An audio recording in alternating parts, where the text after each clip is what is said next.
दानिश अबरार जी, उदय Bhanu chip जी, इरफान अंसारी जी, जावेद मिर्जा जी,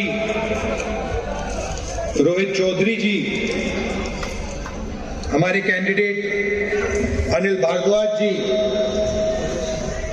stage पे senior नेता, हमारे प्यारे कार्यकर्ता भाइयों और बहनों, प्रेस के हमारे मित्रों, आप सबका यहाँ बहुत बहुत स्वागत, नमस्कार। कैसे हैं आप? मूड ठीक है?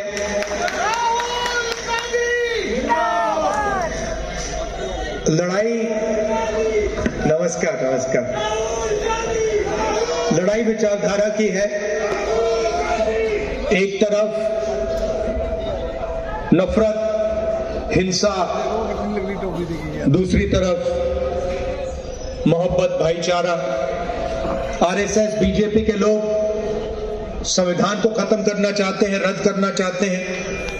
अंबेडकर जी का संविधान, गांधी जी का संविधान हिंदुस्तान के हर नागरिक का, हर धर्म का, हर जात का, हर भाषा का संविधान, इसको ये खत्म करना चाहते हैं, रद्द करना चाहते हैं।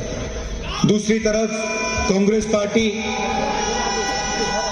जिसने आपके साथ मिलकर ये संविधान बनाया था।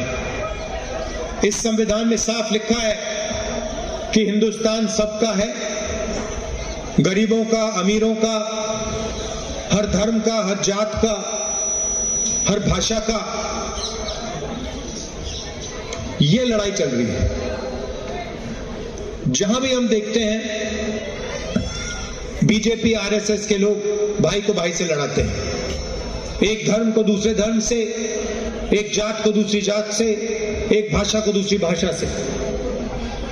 इनका लक्ष्य आपका पैसा आपसे छीनकर हिंदुस्तान के अरबपतियों को देने का है।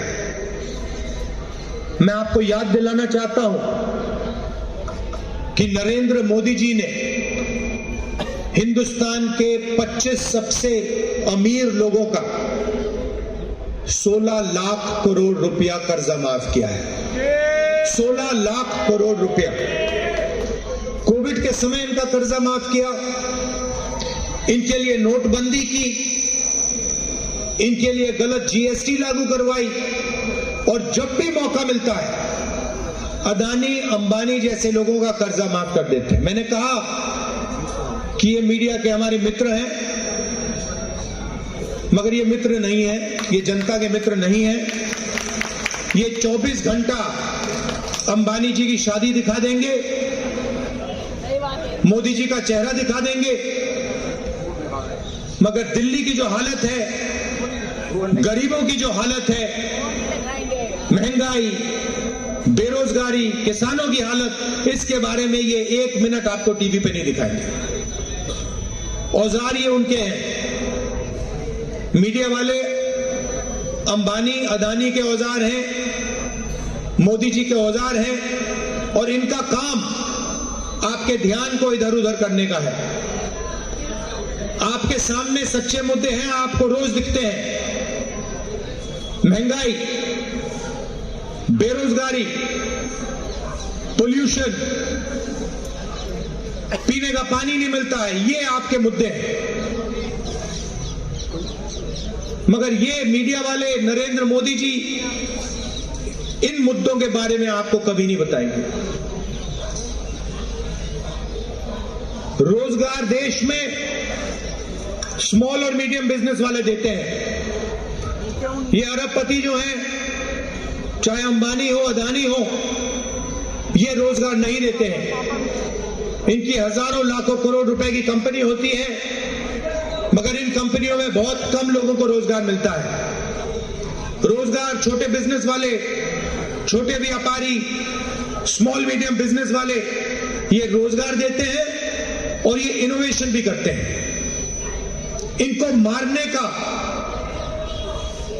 का हथियार नोटबंदी और फिर जीएसटी। नरेंद्र मोदी जी ने हिंदुस्तान के सारे जो स्मॉल एंड मीडियम बिजनेसेस हैं, उनको खत्म किया है। नोटबंदी करके और गलत जीएसटी लगाकर अलग अलग बैंड्स हैं, 5 अलग अलग बैंड्स हैं, अलग अलग टैक्स है। छोटा व्यापारी पर पूरा का पूरा जीएसटी का बोझ पड़ता है। अदानी अंबानी जी जितने भी उनको अकाउंटेंट्स चाहिए वो अकाउंटेंट्स ले आते हैं, जीएसटी से उनको नुकसान नहीं होता, छोटे व्यापारी खत्म होते हैं। और नतीजा क्या आया है? नतीजा ये है कि छोटे व्यापारी जैसे ही खत्म हुए, स्मॉल और मीडियम बिजनेसेस जैसे ही खत्म हुए, वैसे हिंदुस्तान की जनता को रोजगार खत्म हो गया। आज हिंदुस्तान में 50 साल से सबसे ज्यादा बेरोजगारी है। मीडिया में आपको बताएंगे नहीं, मगर आपको दिख रहा है। आपके बच्चे इंजीनियरिंग पढ़ते हैं, मेडिकल पढ़ते हैं, पागल है। आपका पैसा जाता है। सरकारी कॉलेजेस यूनिवर्सिटीज तो है नहीं, प्राइवेट यूनिवर्सिटीज और कॉलेजेस में आपका लाखों रुपए जाता है। कुछ टाइम पहले मैं दिल्ली रेलवे स्टेशन में था, एक युवा मेरे पास आया, लाल शर्ट पहनी हुई थी, कुली का काम कर रहा था। मैंने पूछा क्या पढ़े हो तुम? मुझे कहता है राहुल जी आप यकीन नहीं करोगे, मैं सिविल इंजीनियर हूं। लाखों रुपए मेरे पिता ने मेरी शिक्षा के लिए दिए प्राइवेट यूनिवर्सिटी में, मैं सिविल इंजीनियर बना। और सच्चाई ये है कि मेरे सारे के सारे सपने खत्म हो गए, मैं कुली का काम कर रहा हूं। वो अकेला नहीं, क्या कर दिए? हिंदुस्तान में लाखों युवा हैं, करोड़ों में भी हो सकते हैं, जिन्होंने यूनिवर्सिटी डिग्री ली है। आपके बच्चे हैं, यूनिवर्सिटी डिग्री ली है, कॉलेज में ग्रेजुएशन किया है, लॉयर की डिग्री है, मगर बेरोजगार घूम रहे हैं, मजदूरी तक कर रहे हैं। ये हिंदुस्तान की रियलिटी है, सच्चाई है। और इसका कारण है कि नरेंद्र मोदी जी ने 20-25 अरबपतियों को हिंदुस्तान का पूरा धन पकड़ा दिया है। आप अगर बैंक लोन लेने जाओ, आपको बैंक लोन नहीं मिलेगा, बैंक से बाहर कर देंगे आपको। मगर अदानी अंबानी लाखों करोड़ रुपए के बैंक लोन ले सकते हैं, 1 सेकंड में ले सकते हैं। और अगर वो बैंक लोन वापस नहीं देते हैं तो उनका बैंक लोन माफ हो जाता है। ये सच्चाई है। तो हो क्या रहा है? आप जीएसटी देते हो, जितनी जीएसटी आप देते हो, मान लो आपने शर्ट खरीदी, जितनी जीएसटी आप देते हो उतनी ही जीएसटी अदानी देता है। अगर वो वही शर्ट अदानी खरीदे उतनी ही जीएसटी अदानी देगा। उसकी आमदनी लाखों करोड़ रुपए, आपकी आमदनी हजारों में, मगर जितनी जीएसटी वो देता है उतनी आप देते हो। आज बजट पास हुआ, पेश हुआ, उसमें आप देखिए बजट का पूरा का पूरा लक्ष्य 25 लोगों को फायदा पहुंचाने का। आपको थोड़ा सा दे देंगे, कह देंगे भैया ये लोग थोड़ा सा टैक्स माफ कर लेंगे, मगर अगर आप बजट का लक्ष्य देखेंगे तो हिंदुस्तान का धन 20-25 अरबपतियों को देने का है। हिंदुस्तान में 50% पिछड़ा वर्ग है, 15% दलित है, 8% आदिवासी, 15% माइनॉरिटी और मान लो 5% गरीब जनरल कास्ट के लोग।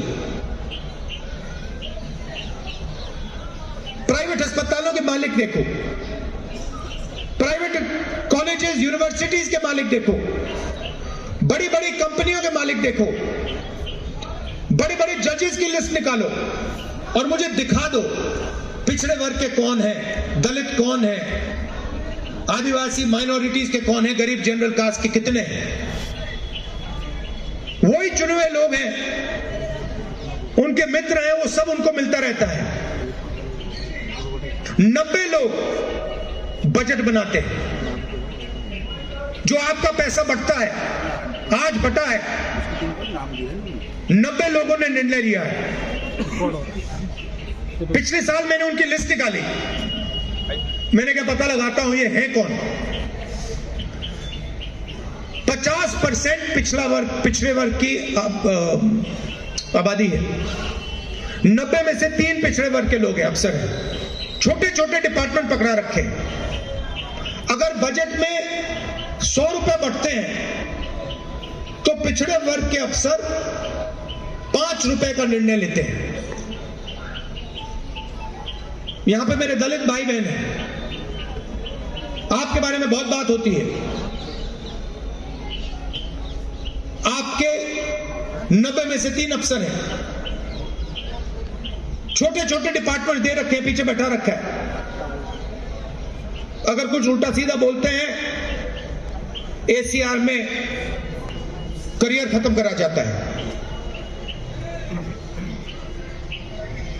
अगर 100 रुपए बजट में बढ़ते हैं, दलितों की आबादी 15% है, अगर 100 रुपए बढ़ते हैं तो 1 रुपया का निर्णय दलित अफसर लेते हैं। आदिवासी 8% है, 100 रुपए में से 10 पैसे का निर्णय वो लेते हैं। तो सब मिलाकर दलित, आदिवासी, पिछड़ा वर्ग, अगर आप सबको मिला लो, 100 रुपए में से 6 रुपए 10 पैसे का निर्णय आप लोग लेते हो, और पैसा आप दे रहे हो।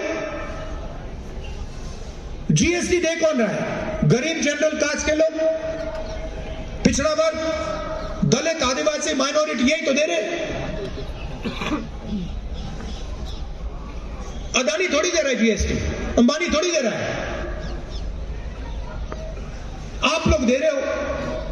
और फिर आप देखते हो कि भाई हमने जीएसटी दी, बजट में हमें पैसा नहीं मिला, बैंक से हम पैसा नहीं ले सकते, रोजगार नहीं मिलता, छोटे व्यापारियों को खत्म कर दिया, और फिर ध्यान भटकाने का काम शुरू हो जाता है। कभी अमिताभ बच्चन दिखाएंगे,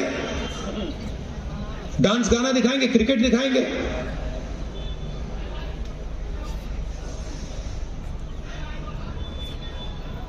कुंभ मेला में धूमधाम से दिखा रहे थे, वहां पे स्टैम्पीड हुआ, लोग मरे। आज तक देश को नहीं बता रहे यहां कितने लोग मरे। तो इनके लिए सारा का सारा जो भी ये करते हैं, अदानी और अंबानी को मदद करने के लिए करते हैं। राम मंदिर का इनॉग्रेशन था, आपने देखा, आपने अपनी आंखों से देखा। मुझे आप बताओ, जब राम मंदिर का इनॉग्रेशन हो रहा था, आपने किसी गरीब व्यक्ति को वहां देखा? किसान को देखा? मजदूर को देखा? अदानी देखा आपने, अमिताभ बच्चन देखा, अंबानी देखा, पूरी लाइन देखी आपने उनकी।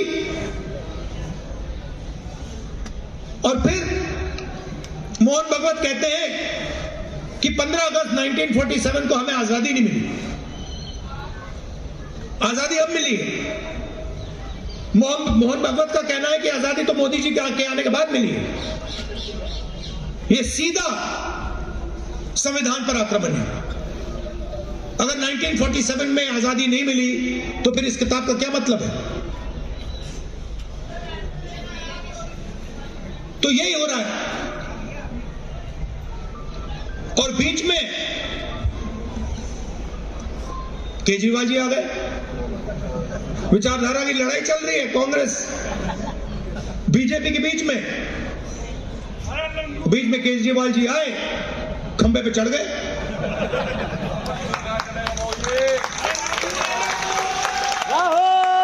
चढ़े खंबे पे। अच्छा, वो अब दूसरी बात है कि भैया 5 साल पहले खंबे पे चढ़े थे, अब धड़ाक ट्रक से ऊपर से नीचे गिर गए, वो अलग बात है। राहुल गांधी। उन्होंने कहा था देखो मैं खंबे पे चढ़ता हूं, मैं नए तरीके की राजनीति लाऊंगा, मैं दिल्ली की राजनीति बदल दूंगा,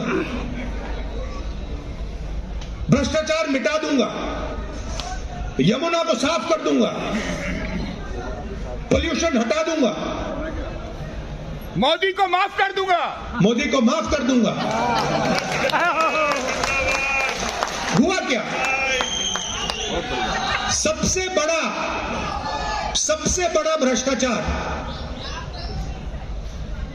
शराब का स्कैम किया सिसोदिया जी और केजरीवाल जी सबके सामने। करोड़ों रुपए इन्होंने आपसे चोरी किए हैं। नई राजनीति, वायदा था नई राजनीति का, आए और करोड़ों रुपए आपसे भ्रष्टाचार करके चोरी किया। 5 साल पहले कह रहे थे मैं यमुना जी में जाके नहाऊंगा, यमुना जी का पानी पीऊंगा। मैं तो उनसे कह रहा हूं भैया यमुना जी को छोड़ दो, दिल्ली का पानी पी के दिखा दो, बीमार हो जाओगे। केजरीवाल शर्म करो। कहा था छोटी छोटी गाड़ी में घूमते थे, कौन सी थी भैया वो? ऑल्टो क्या थी? वैगनार मैं भूल जाता हूं। वैगनार गाड़ी थी छोटी सी, केजरीवाल वो वैगनार गाड़ी को लेकर सीधा शीश महल में घुस गया अंदर, दरवाजा बंद कर दिया पीछे से। करोड़ों रुपए का घर, सारी की सारी एबिलिटीज, ऑटोमेटिक दरवाजे, 70 लाख की गाड़ी। 70 लाख की गाड़ी। अच्छा ऐड किया आपने। नहीं सर, एमडी की ग्लॉस्टर में घूमता है भ्रष्टाचारी। अच्छा फिर उन्होंने अपनी टीम की लिस्ट दिखाई, नाम पढ़ लेता हूं मैं। टीम केजरीवाल, ये देखो, ये है, देख रहे हो ये टीम केजरीवाल, देखो भैया। Team Kejriwal, number 1 Arvind Kejriwal, number 2 Manish Sisodia, number 3 Atishi Singh, number 4 Sanjay Singh, Satyendra Jain, Raghav Chadha, Sandeep Pathak, Saurabh Bharadwaj और अवध ओझा। इसमें भैया मुझे पिछड़े वर्ग का नेता दिखा दो, दलित नेता दिखा दो, मुसलमान नेता दिखा दो, कहां है? अच्छा इन्होंने अच्छा काम किया। मैं पढ़ रहा था, अंबेडकर जी ने कहा था एजुकेट, एजिटेट, ऑर्गेनाइज। आपने मूर्ति देखी होगी अंबेडकर जी की, उनके हाथ में कॉन्स्टिट्यूशन, हाथ में किताब। उनका कहना था कि हिंदुस्तान के लिए सबसे जरूरी चीज शिक्षा है, और दलितों से उन्होंने कहा कि आपको शिक्षित होना चाहिए। अब दलित विरोधी केजरीवाल जी ने क्या किया मैं आपको बताता हूं। उन्होंने आपको बताया कि दलितों के लिए हम स्कॉलरशिप ला रहे हैं। स्कॉलरशिप कितने की दी? 25 लाख रुपए की। 25 लाख रुपए स्कॉलरशिप में दिए बस। और एडवर्टाइजिंग कितने की 25 करोड़ की। मतलब 25 लाख आपको दिए और फिर मीडिया को 25 करोड़ रुपए दे दिए एडवर्टाइजिंग करने के लिए। ये है केजरीवाल जी। गांधी जी की मूर्ति उड़ा दी है पीछे से सर, गांधी जी की फोटो हटा दी है। अब आप केजरीवाल जी को देखिए, मोदी जी को देखिए, जहां भी जाएंगे। मोदी जी ने कहा था नोटबंदी के टाइम आंसू भाषण देते हुए मुझे चौराहे पे फांसी से लटका देना। कोविड के टाइम आपको कहते भैया थाली बजाओ, थाली बजाओ। अच्छा आपने बजाई भी। अभी आप थाली बजा रहे हो, मगर उसका आपने बजाई थाली, और आप थाली बजा रहे थे। कोविड फैल रहा था, अस्पताल जा रहे थे आप लोग। उसके बाद आप मोदी जी ने कहा मोमबत्ती जलाओ, मोबाइल फोन की लाइट ऑन करो, ठीक है, और फिर लाखों करोड़ रुपए वैक्सीन में, कर्जा माफी में अरबपतियों को पकड़ा दिया। ये झूठे वायदे करते रहते हैं 24 घंटा। एक ही चीज है, केजरीवाल जी कहेंगे भ्रष्टाचार मिटा दूंगा, यमुना को साफ कर दूंगा, मोदी जी कहेंगे भ्रष्टाचार मिटा दूंगा, गंगा को साफ कर दूंगा। एक ही चीज है, और काम करते हैं अरबपतियों के लिए। आप 20 साल के मेरे भाषण देख लो, 2004 से मैं राजनीति में हूं, मेरे 20 साल के आप भाषण देख लो, एक झूठा वायदा मुझे दिखा था, एक। हमने कहा, कर्नाटक में कहा महिलाओं को फ्री में बस का टिकट मिलेगा, करा। कर्जा, किसानों का कर्जा माफ करा, मनरेगा करा, भोजन का अधिकार करा, आरटीआई करा। जो भी हम कहते हैं हम करके दिखाते हैं। मैं आपको कभी भी झूठ नहीं बोलने वाला हूं, क्योंकि मेरा आपके साथ 2 साल पुराना रिश्ता नहीं है। मेरा आपके साथ 20 साल पुराना, 20 साल भी नहीं है भैया। मेरे दादी परदादा पिताजी, इनका रिश्ता है आपके साथ। और मेरा ये बात समझिए, मेरा राजनीतिक रिश्ता नहीं है, मेरा मोहब्बत का रिश्ता है, प्यार का रिश्ता है आपसे। इसीलिए मैं हर मीटिंग में कहता हूं कि सबसे जरूरी काम मोहब्बत की दुकान, नफरत के बाजार में मोहब्बत की दुकान खोलनी है। अभी मैं आया, मुझे यहाँ लोगों ने कहा लव यू, और मैंने भी कहा लव यू ब्रदर, तो मेरा कहना है खुशी से राजनीति हो सकती है। ये मोहब्बत का देश है, ये नफरत का देश नहीं है। नफरत से नुकसान होता है, नफरत से प्रगति नहीं होती है, नफरत से बेरोजगारी बढ़ती है। तो इसीलिए हमारी विचारधारा की लड़ाई है। मोहब्बत की दुकान जिंदाबाद का काम हम करते हैं, करते रहेंगे, और जहां भी ये नफरत फैलाएंगे वहां आपको राहुल गांधी और कांग्रेस पार्टी दिखेगी, मोहब्बत की दुकान खोलेगी। मैं हमारे जो यहां पे जब दिल्ली में दंगा हुआ था, हिंसा हुई थी, मैं आपसे पूछना चाहता हूं, जब आपको जरूरत थी, जब आपके साथ हिंसा की जा रही थी, केजरीवाल जी आए थे? राहुल गांधी आया था? बस ये बात याद रखिए।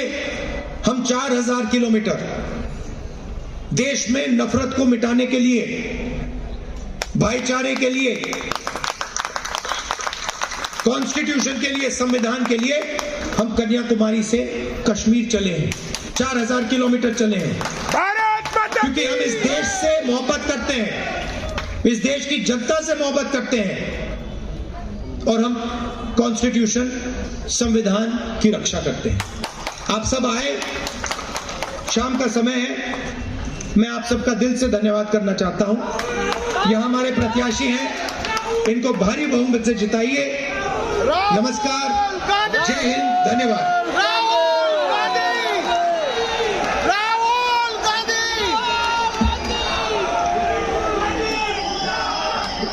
आदरणीय लाखों दिलों की धड़कन और हम सबके नेता राहुल गांधी जी का, सम्मानित मंच का, और तमाम जो लोग आप लोग यहाँ हैं, उन सब का दिल की गहराइयों से धन्यवाद करता हूँ।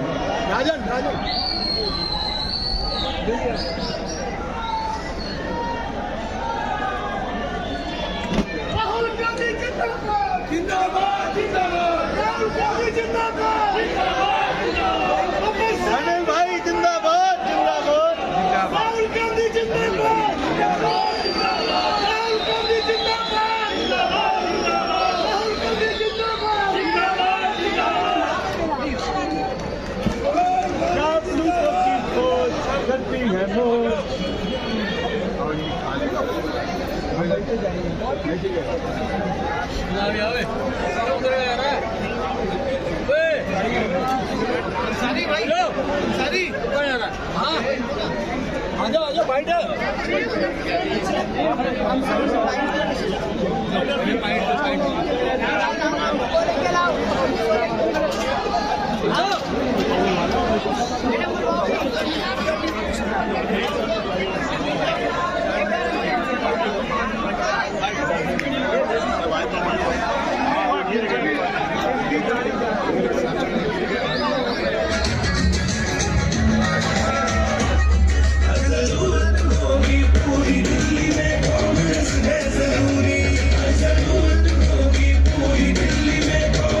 में 1000 TDS आ रहा है, 3-3 दिन में एक दिन पानी आ रहा है। बीजेपी आम आदमी के हम नेताओं से बात करते तो कहते हैं कि कांग्रेस का तो दिल्ली में वजूद ही नहीं। कौन कह रहा है? बहुत वजूद है आपके, देखना कांग्रेस बहुत और रैली में देखना। और इन्होंने तो सनम बना दिया, टूटे हुए रोड है, 4 घंटे में वापस आते हैं। सारी तरफ टूटे हुए रोड है, सीवर सारे जाम है, घरों में पानी भरा हुआ है।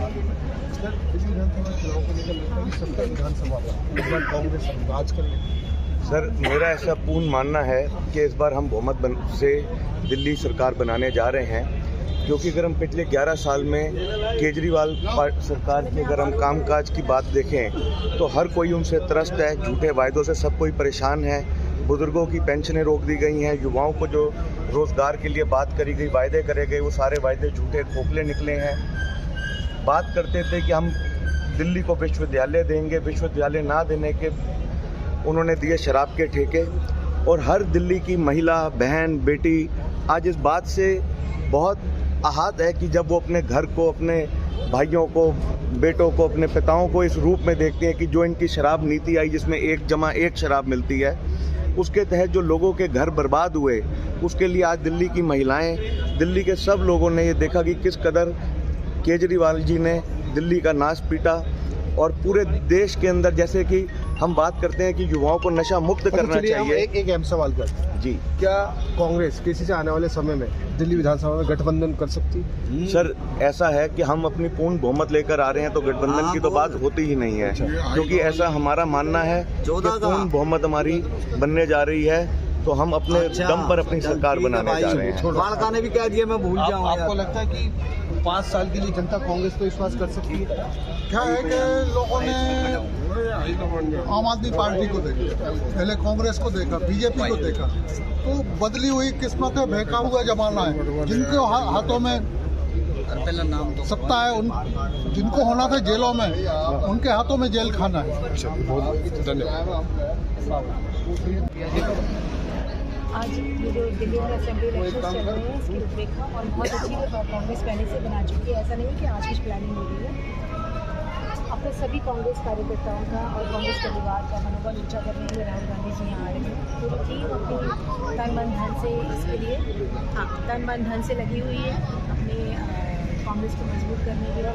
और जिस तरह का हमें रिस्पांस मिल रहा है पब्लिक से, बहुत ही पॉजिटिव रिस्पांस मिल रहा है। कांग्रेस बहुत मजबूती से आगे बढ़ रही है, क्योंकि 11 सालों में केजरीवाल की जो सरकार है, इससे ये त्रस्त है पूरी दिल्ली कि परेशान होकर अब उन्हें समझ में आ रहा है कि हम इस झूठे बहकावे में नहीं आना है आगे, और हमें वापस कांग्रेस का हाथ पकड़ना है, क्योंकि कांग्रेस ही एक ऐसी पार्टी है जो दिल्ली को बिल्कुल विकास के पथ पर आगे ले जा सकती है। जो कभी कहते थे कि दिल्ली को पेरिस और लंदन बनाएंगे, आज उन्होंने पूरी तरह से दिल्ली को स्लम बना दिया है। तो सबसे यही निवेदन है कि प्लीज़ कांग्रेस को वोट कीजिए, 5 तारीख को कांग्रेस को मजबूत कीजिए। और यहाँ आप देख ही सकते हैं कि बैक स्टेज में कितनी भीड़ है, और फ्रंट में तो आपको अभी थोड़ी देर में पता चल ही जाएगा। चलिए, भीड़ की मनीषा जी जो बात करिए, उस भीड़ को भी हम दर्शाते हैं कि कितनी भीड़ आ रही है। सैयद खान जी हमारे साथ। सर, क्या लगता है कि 5 साल के लिए कांग्रेस पे जनता क्यों विश्वास करे? 15 साल देखिए आप, 15 साल को आप याद करिए शीला दीक्षित जी के टाइम का। उस 15 साल में जो दिल्ली चमकी थी, इंफ्रास्ट्रक्चर, चाहे दिल्ली का फ्लाईओवर हो, स्कूल हो, कॉलेजेस हो, सड़कें हो, सीवर हो, मतलब और प्योरली हवा थी उस टाइम पर। AQI देखिए उस टाइम कितना था 15 साल का। आप उसके बाद आप 11 साल का देख लीजिए। 11 साल सर, वही मैं कह रहा हूँ, 11 साल में किस तरीके से कितना इंफ्रास्ट्रक्चर जो बनाया था उसको मेंटेन नहीं कर पाया, नए की तो बहुत दूर की बात है। तो क्यों नहीं याद करें हम 5 साल में दिल्ली में क्यों नहीं कांग्रेस सरकार आई? क्यों नहीं कांग्रेस की सरकार है? मैं तो यही कहूँगा कि कांग्रेस ही विकल्प है। कांग्रेस ही एक ऐसी पार्टी है जो दिल्ली की जनता का विश्वास जीत सकती है, दिल्ली का विकास कर सकती है। राहुल गांधी जी आज आ रहे हैं, क्या संदेश देना चाहेंगे? देखिए, राहुल गांधी जी आज दिल्ली क्या देश की जनता बच्चा राहुल जी को अपना भविष्य का नेता, देश का नेता को मानती है। और मैं समझता हूं कि राहुल गांधी जी के आने से देश की जनता में, दिल्ली की जनता में विश्वास जगेगा और उनको लगेगा कि कांग्रेस और राहुल गांधी ही यहाँ देश में, दिल्ली के अंदर ऐसे ही सरकार दे सकते हैं जो दिल्ली का विकास कर सकते हैं।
हमने निभाया था।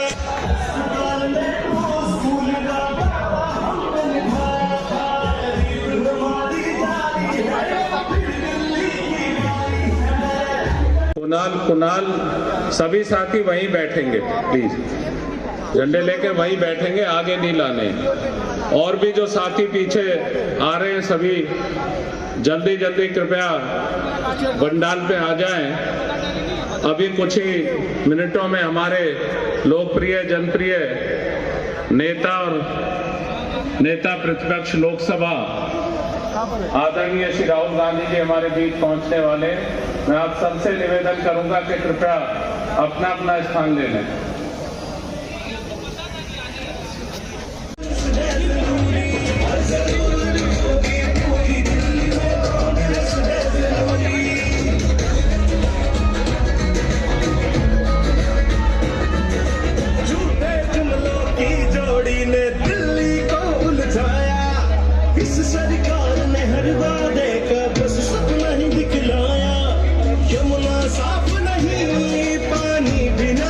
सभी साथियों से अनुरोध है कि पीछे से आकर जल्दी अपनी सीटों को खास ग्रहण कर लें, प्रोग्राम का आरंभ करें।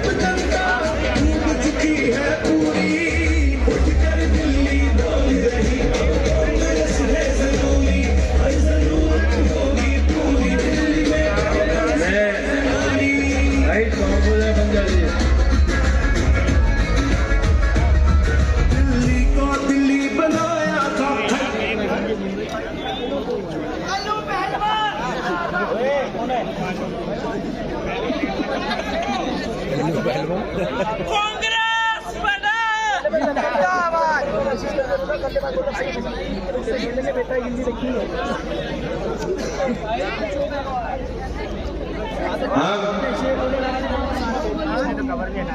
प्रोग्राम का आरंभ कर रहे हैं क्योंकि चंद ही मिनटों में हमारे बीच में राहुल जी आने वाले हैं। जो साथी मेरे साइड में खड़े हुए हैं वो कृपया करके अपना स्थान ग्रहण कर लें।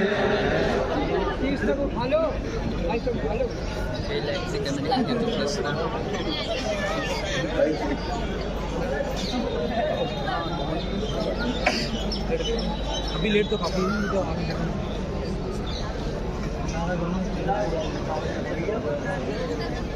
मैं सबसे पहले अनुरोध कर रहा हूँ नौशाद भाई से कि वहाँ है और आप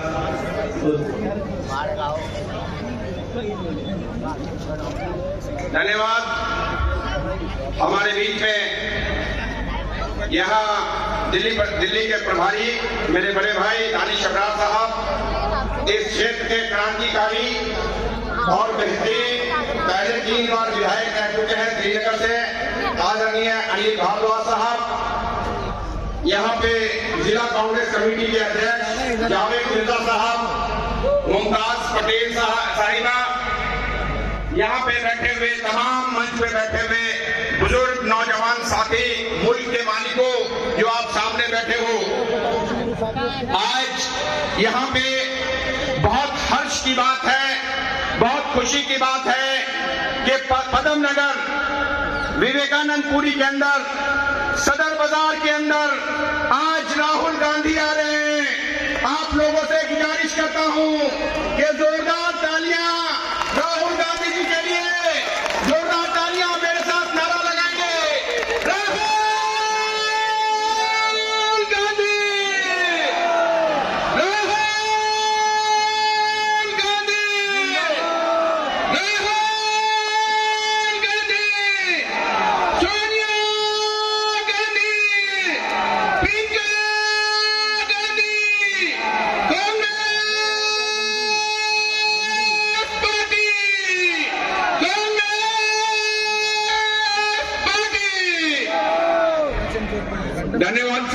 कहीं पे कंप्लेंट हुआ, आपसे पूछना चाहता हूं, हमारे ऊपर तो कंप्लेंट नहीं हुआ, लेकिन अरविंद केजरीवाल ने तो गली गली शराब के ठेके खोले, मस्जिदों के बाहर ठेके खोले, मंदिरों के बाहर ठेके खोले, उसके ऊपर FIR भी हुआ और मुख्यमंत्री जेल भी गया, डिप्टी CM जेल चला गया, 4 मंत्री जेल चले गए, 13 विधायक जेल चले गए। और इस चुनाव के बाद आपको कहता हूं कि 20-25 का और नंबर है, और 5 साल के बाद इस केजरीवाल को कोई जानेगा भी नहीं, पहचानेगा भी नहीं कि कभी दिल्ली में कोई केजरीवाल नाम का आदमी हुआ करता था। धन्यवाद। जय हिंद। मंच पर विराजमान कांग्रेस परिवार के सभी नेतागण, साथियों और सभी भाइयों को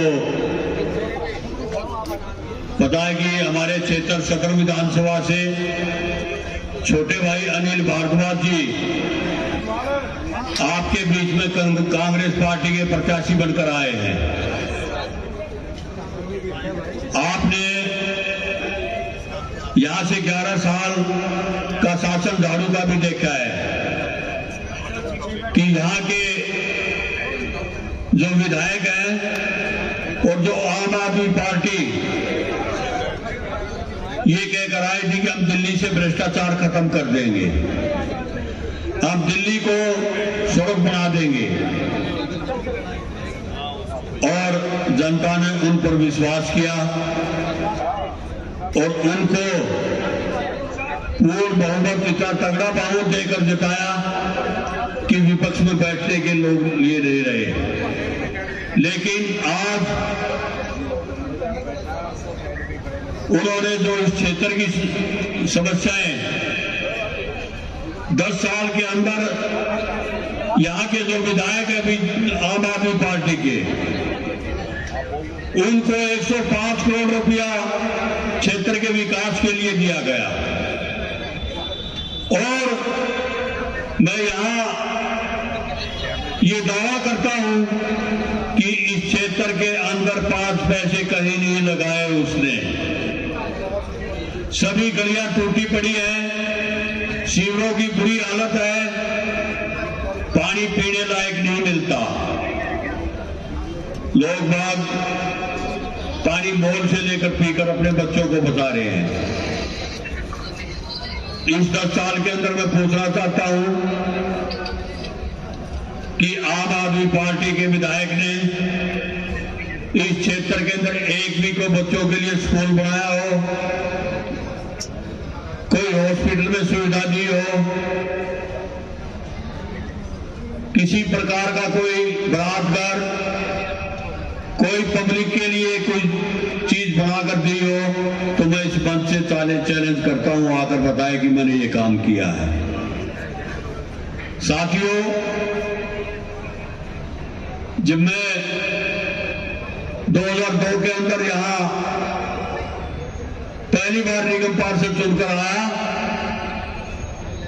तो इस क्षेत्र के अंदर टीन शेड में बच्चे पढ़ते थे।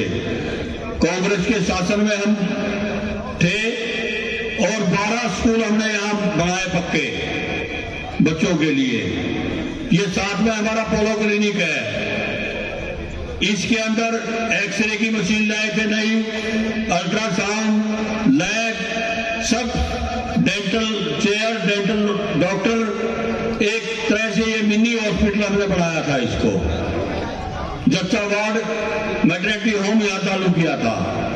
लेकिन आज आम आदमी सरकार के टाइम में कॉर्पोरेशन में भी आम आदमी पार्टी है, ना तो यहां जच्चा बच्चा वार्ड था जो वो खत्म कर दिया, और इस पोलो क्लिनिक में जो एक्सरे की मशीन थी उसको भी यहां से उठाकर किसी हॉस्पिटल में शिफ्ट कर दिया। अल्ट्रासाउंड जो होता था गरीब आदमियों के लिए लाए थे, वो भी यहां से उठा ले गए। और ये कहते हैं कि हम गरीबों की सरकार है, गरीबों का भला करेंगे। ये सिर्फ लूट मार की सरकार है। इनके जितने विधायक हैं, इन्होंने दबाकर पैसा लूटा है। मैं बताता हूं कि यहां के जो विधायक साहब हैं, शास्त्री नगर में ढाबे पर रोटी बेचते थे, और आज 100 करोड़ से ज्यादा के आदमी है। ये 100 करोड़ से ज्यादा के आदमी बन चुके। मॉडल टाउन में इनकी कोठी है 2। आनंदपुर इंडस्ट्री एरिया में 500 गज की 2 फैक्ट्रियों के प्लॉट हैं। इन्होंने इतना भ्रष्टाचार किया है, किसी से मंथली के लिए नहीं छोड़ रखा है इन्होंने। यहां त्राई है, और मैं इस क्षेत्र की जनता से विश्वास दिलाना चाहता हूं कि भाई इस करप्शन को, इस भ्रष्टाचार को खत्म करना चाहते हो तो भाई अनिल भारद्वाज जैसा कैंडिडेट आपको नहीं मिलेगा। जो 10 साल श्रीनगर रहे, इन्होंने जो विकास कार्य वहां किया, वहां जाकर आप देख सकते हो। 10 साल के अंदर इनके ऊपर कोई भी एक किस्म का एलिगेशन नहीं लगा। साफ सुथरी छवि है, अच्छे परिवार से हैं, पढ़े लिखे हैं।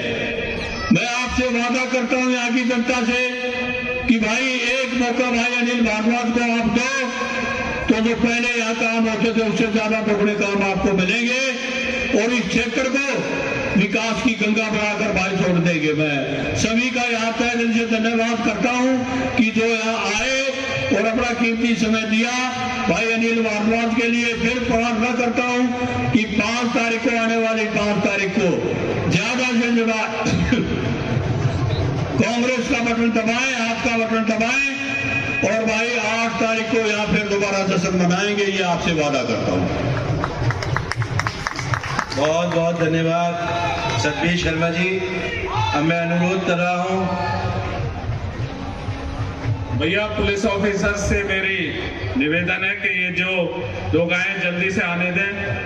आदरणीय हमारे नेता प्रतिपक्ष लोकसभा श्री राहुल गांधी जी हमारे बीच लगभग पहुंच गए हैं। 2 से 3 मिनट में आपके बीच आने वाले। कृपया इनको आगे आने दें भैया। जो ढोल वाले लोग जो आए हैं अभी, इनको आगे आने दें प्लीज। साथियों, हमारे बीच में यूथ कांग्रेस के राष्ट्रीय अध्यक्ष आदरणीय उदय भानुचिप जी भी मौजूद हैं, और वो हमारे बीच में आए हैं। उनका जोरदार तालियों के साथ स्वागत है। अब मैं अनुरोध कर रहा हूं उन्हीं से कि वो आए और आपको संबोधित करें। उदय भानु जी। धन्यवाद सम्मानित मंच और आप सब लोग जो मेरे बड़े भाई अनिल जी के लिए, अनिल भारद्वाज जी के लिए यहाँ पे आए हैं, आपका बहुत बहुत धन्यवाद।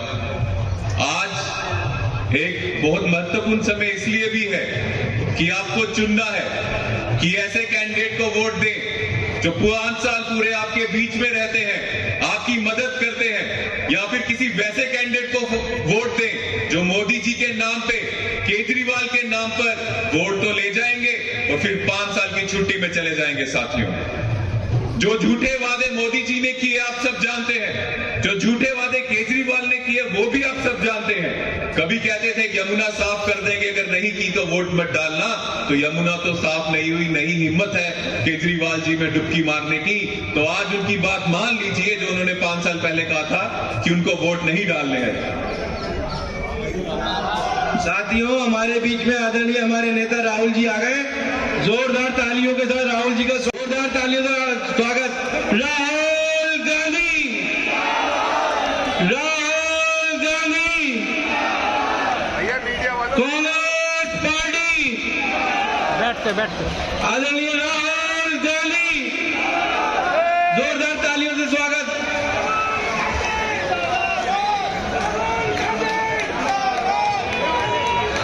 मैं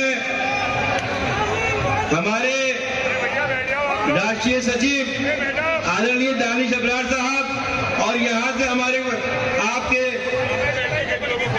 कैंडिडेट कांग्रेस पार्टी के अनिल भारद्वाज जी से अनुरोध करूंगा कि वो राहुल जी का माला से स्वागत करेंगे। श्री अनिल भारद्वाज जी दानिश अबरार साहब से।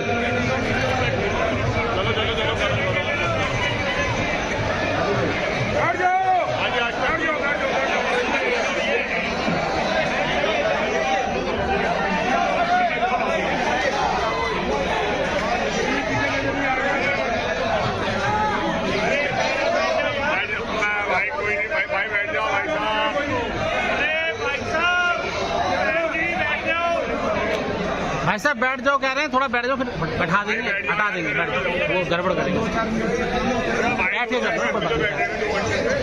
मैं अनुरोध कर रहा हूं सदर विधानसभा से हमारे कांग्रेस के उम्मीदवार आदरणीय अनिल भारद्वाज जी से कि वो आए और आप सबको संबोधित करें। आदरणीय अनिल भारद्वाज जी। अरे हमारे बीच हमारे जनप्रिय, लोकप्रिय, इस देश के जननायक, जिन्होंने देश की आम जनता, आम आवाम के लिए कन्याकुमारी से लेकर कश्मीर तक उनकी दर्द तकलीफों को जानने और समझने के लिए, जिन्होंने सद्भावना के लिए, इस देश के भाईचारे के लिए, हिंसा के खिलाफ अपनी पदयात्रा की, आज तक दुनिया की सबसे बड़ी किसी राजनेता द्वारा की पदयात्रा की। वो हमारे महबूब नेता, आदरणीय नेता प्रतिपक्ष लोकसभा श्री राहुल गांधी जी हमारे बीच पहुंचे। एक बार जोरदार तालियों से आप सबसे मैं अनुरोध करूंगा, और जोर से, बहुत जोर से, श्री राहुल गांधी, कांग्रेस पार्टी। बहुत बहुत स्वागत है आदरणीय हमारे नेता श्री राहुल गांधी जी का। इस मंच पे उपस्थित भाई दानिश अबरार जी, सेक्रेटरी एआईसीसी, हमारे यूथ कांग्रेस के माननीय राष्ट्रीय अध्यक्ष जी, हमारे जिला कांग्रेस कमेटी के अध्यक्ष जावेद भाई, और सभी मेरी बहन मुमताज पटेल जी, सभी मंच पे इस तरफ और उस तरफ सामने की तरफ बैठे उपस्थित मान योग, सम्मान योग देवियों, सज्जनों और भाइयों और बहनों, मैंने कहा था कि एक ऐसा राजनेता, एक ऐसा युग नेता, जिन्होंने ऐतिहासिक भारत जोड़ो यात्रा के द्वारा इस देश के आम लोगों की तकलीफ और दर्द को समझते हुए उनके भाईचारे और सद्भावना के लिए यात्रा की, वो राहुल गांधी जो कांग्रेस के असूलों पर चलकर, कांग्रेस के बुनियादी असूलों को दिल में सजोकर इस देश की जनता के लिए और दिल्ली की जनता के लिए लड़ाई लड़ रहे हैं। आदरणीय राहुल गांधी जी के लिए मैं एक शेर कहना चाहूंगा कि तू शाहीन है, तू शाहीन है, परवाज है काम तेरा, तू शाहीन है, परवाज है काम तेरा, तेरे वास्ते आसमां और भी है, और भी है, और भी है। आपका जो आवाज है, आपकी जो लड़ाई है राहुल जी, उस लड़ाई में हमें सिपाही है, हमें इसका फक्र है। आज जब हम दिल्ली की सदर विधानसभा में यहां आपकी उपस्थिति में बात कर रहे हैं हमारे भाई बहनों से, मैं कहना चाहता हूं कि एक एक गली और सड़क और कूचे में सदर एक ऐतिहासिक जगह है, लेकिन सारी दिल्ली के ज्यादा बुरा हाल इस सदर विधानसभा में है क्योंकि यहाँ के विधायक सो गए। लोगों की दुख को, तकलीफ को, पीड़ा को समझने के लिए तैयार नहीं है, सुनने के लिए तैयार नहीं है। 3-3 बार वोट देकर लोगों ने उन्हें चुना, लेकिन आज देखते हैं कि नल में पानी की जगह गली में पानी है, सड़कों पे पानी है, सड़क कहाँ है, गड्ढे कहाँ है, ये अंतर पता नहीं लगता सदर में। एक ऐसी नकारा सरकार जिसके द्वारा गरीब आदमियों का नाम लेकर दिल्ली की जनता के साथ धोखा किया गया। जो गरीबों की बात करते थे, 59,000 बेघरों के लिए बनाए हुए कांग्रेस सरकार के 2013 के मकान की एक चाबी भी गरीबों को नहीं दे पाए। ऐसी गरीब की हमदर्द सरकार है।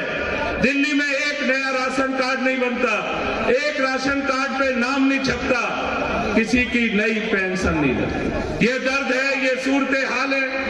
आदरणीय राहुल जी, आप देखेंगे, मैं तो दुष्यंत की कुछ पंक्तियां हैं, उसमें उस दर्द और पीड़ा को आपके समक्ष पेश कर रहा हूं जो मेरे सदर के भाई बहन, जो हमारे दिल्ली के भाई बहन सह रहे हैं कि हो गई है पीड़ परवसी, हो गई है पीड़ परवसी। ये पीड़ा और दर्द जो है लोगों का, वो पर्वत जैसा हो गया है। हो गई है पीड़ परवसी, अब पिघलनी चाहिए इस हिमालय से, अब कोई नई गंगा निकलनी चाहिए। सिर्फ हंगामा खड़ा करना मेरा मकसद नहीं, सिर्फ हंगामा खड़ा करना मेरा मकसद नहीं, मेरी कोशिश है कि ये बदहाली की सूरत बदलनी चाहिए। आप सबका जो परेशानी और दर्द है उसको समझते हुए, आपकी दिक्कत और परेशानी को सुनने के लिए, आपसे बात करने के लिए हमारे नेता आदरणीय राहुल जी आज यहाँ पधारे हैं। मैं उनके और आपके बीच में ज्यादा समय नहीं लेता, लेकिन जो हमें कहते थे ना, आज हमारे काम पर वो दिल्ली की जनता महसूस करती है कि सेवा अगर किसी ने की तो कांग्रेस के लोगों ने। हमने ईमानदारी से सेवा की है, हमने विधायक रहते हुए जीवन में 1 रुपया रिश्वत भी खाई। हम कहना चाहते हैं इन लोगों से जिन्होंने दिल्ली को बार बार धोखा दिया और ईमानदार ईमानदार ईमानदार का सर्टिफिकेट बांट के 32 लोग इस दिल्ली में जेल चले गए। ऐसे सूरत हाल है। हम ये कहना चाहते हैं राहुल जी कि ये जनता कांग्रेस से और आपसे उम्मीद रखती है, ये देश की जनता की तरह दिल्ली की भी उम्मीद है आप पे। और जब कांग्रेस के लिए हम कहते हैं कि ये जो लोग हैं, ये जो हमारे रहनुमा लोग हैं, ये हमें प्यार करने वाले लोग हैं, ये आपके भरोसे पर हमारे साथ खड़े। ये भरोसा राहुल गांधी जी का है, ये भरोसा कांग्रेस पार्टी का है। उसके लिए जब कहा जाता है ना कि कौन कहता है बदलाव की हवा है, कांग्रेस की हवा है, आपकी हवा है, बदल दीजिए नकारा निकम्मे सरकार को और विधायकों को, और राहुल गांधी जी की गारंटी पे चुन दीजिए ईमानदार और सेवा करने वाले लोगों को। हमने जितनी सर झुकाकर आपसे वोट मांगी है, उससे ज्यादा सर झुकाकर आपकी सेवा करते हैं और ऐसे ही करेंगे हमेशा, क्योंकि हमें सिखाया ये गया है। और जब डूबने लगता हूं, कांग्रेस के लिए कहना चाहूंगा, जब डूबने लगता हूं तो सागर उछाल देता। मैं मेरे नेता आदरणीय आदरणीय नेता प्रतिपक्ष लोकसभा और इस देश के जननायक आदरणीय परम श्रद्धेय न्याय योद्धा श्री राहुल गांधी जी को आपके बीच इन शब्दों के साथ आमंत्रित कर रहा हूं कि आप ही हैं जिससे भरोसा ये आवाम रखती है, आप ही हैं जिस पे भरोसा ये हमारे भाई बहन रखते हैं। आदरणीय श्री राहुल गांधी जी से मैं विनम्र प्रार्थना करूंगा कि वो आए और अपना मार्गदर्शन और उद्बोधन हमें दें। आदरणीय श्री राहुल गांधी जी, जोरदार तालियों के साथ राहुल